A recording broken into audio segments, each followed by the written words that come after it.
Бүгін донор жасамақшымын. Ол үшін бірінші тауық еті, сыр, қияр, помидор, картоп, лаваш және де майонез қажет болады. Тауықты алып, ұзыншалап тураймыз. Осылай туралу керек. Тауықтағы суы құрғақ болу үшін оны тарелканың бетіне ақ бет қағаз қойып үстіне қоюымыз керек. Сол кезде картоптың суы сорғады. Сонда құрғақтанады. Яғни бізде майға қуырған кезде суы шашырамайды, яғни құрғақ болады.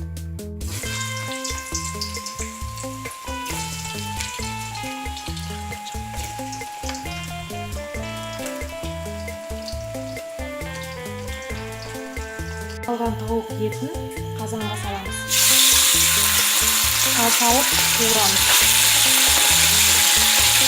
Ыдыстың үстіне ақбет қағазды жайып, үстіне фриді жаямыз. Яғни біз майы сорыққанша күтеміз. Лавашты аламыз, алдымен оның үстіне қуырылған тауық етін саламыз. Қалауымызша. Содан кейін қасына дайындалған фри.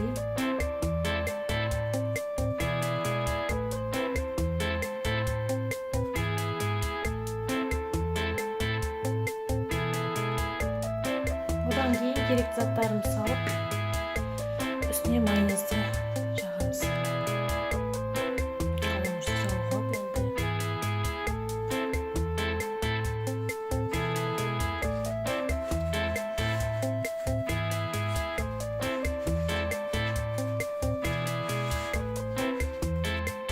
Жасалынып жатқан донор